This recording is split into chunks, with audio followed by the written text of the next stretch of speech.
తెలుగువారి జ్ఞాపకం పేరిట విజయవాడలో ఏర్పాటు చేసిన ఎన్టీఆర్ నమూనా మ్యూజియం ప్రదర్శన ముగిసింది. కేవలం ఒక్క ప్రాంగణంలోనే 9 రోజుల పాటు జరిగిన ఈ మ్యూజియంలో ఎన్టీఆర్ జీవిత విశేషాలకు సంబంధించిన లఘు చిత్రాలపై 300కు పైగా ప్రదర్శనలు జరిగాయి.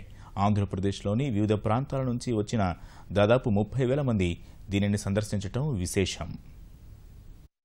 నందమూరి తారక రామారావు సినీ రాజకీయ విశేషాలను భావితరాలకు అందించే లక్ష్యంతో ఎన్టీఆర్ ట్రస్టు తరపున నారా లోకేష్ బ్రాహ్మణి దంపతులు అమరావతిలో ఎన్టీఆర్ మ్యూజియం ఏర్పాటుకు శ్రీకారం చుట్టారు. 3-4 ఏళ్లలో ఈ మ్యూజియం అందుబాటులోకి వచ్చేలోపు ప్రయోగాత్మకంగా నమూనా మ్యూజియంను 9 రోజుల క్రితం విజయవాడ సిద్ధార్థ కళాశాల ప్రాంగణంలో ఏర్పాటు చేశారు. అమరావతిలో నిర్మించబోయే ఎన్టీఆర్ మ్యూజియం నమూనా కూడా ప్రదర్శించారు. ముఖ్యమంత్రి చంద్రబాబు, తెలుగుదేశం నాయకులతో పాటు ప్రజలు, విద్యార్థులు ఈ మ్యూజియంను తిలకించేందుకు ఆసక్తి కనబరిచారు.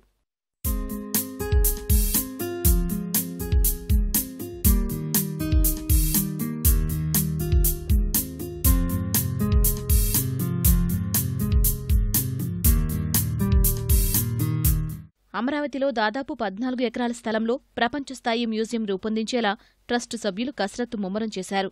యూరప్, అమెరికాలోని అంతర్జాతీయ స్థాయి మ్యూజియాలు, దక్షిణాఫ్రికా మాజీ అధ్యక్షుడు నెల్సన్ మండేలా మ్యూజియాన్ని పరిశీలించారు.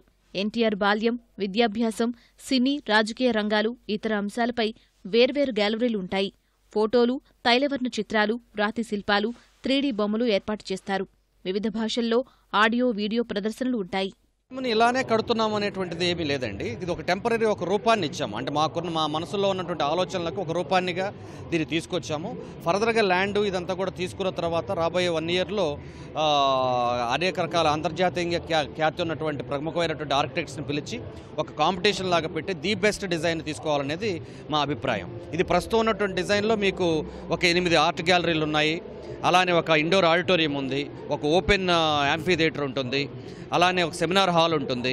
వీటితో పాటు దక్షిణ భారతదేశ చలనచిత్ర పరిశ్రమకు సంబంధించినటువంటి పుస్తకాలు కానివ్వండి, ఆర్కైవ్స్ కానివ్వండి, ఫిలిమ్స్ కానివ్వండి, ఒక రీసెర్చ్ సెంటర్ కూడా ఇక్కడ చేస్తూ ఉన్నాం. ఈ వెన్యూలో ఉండేటువంటి ఆర్టిస్టులు కానివ్వండి, టెక్నీషియన్స్ కానివ్వండి, రీసెర్చ్ స్కాలర్స్ ఎవరు వచ్చినా కానీ ఇక్కడ ఉండటానికి కొన్ని స్టూడియో అపార్ట్మెంట్స్ కూడా ప్లాన్ చేసాం. అంటే ఒక 20 రోజులు ఒక వర్క్షాప్ జరిగిన, ఒక డ్యాన్స్ పర్ఫార్మెన్స్ వర్క్షాప్ జరిగిన, థియేటర్ వర్క్షాప్ జరిగిన, ఫిల్మ్ అప్రిసియేషన్ కోర్సు లాంటివి ఏదైనా జరిగిన, సో వచ్చినటువంటి స్కాలర్స్ అందరూ కూడా ఉండటానికి కూడా అకామిడేషన్ కోసం కొన్ని స్టూడియో అపార్ట్మెంట్స్ని కూడా డిజైన్ చేయడం జరిగింది. నమూనా మ్యూజియం ఏర్పాటులో కీలక పాత్ర పోషించిన ఎన్టీఆర్ ట్రస్టు నిర్వాహకులను ముఖ్యమంత్రి చంద్రబాబు స్వయంగా సన్మానించి వారికి జ్ఞాపికలను అందజేశారు.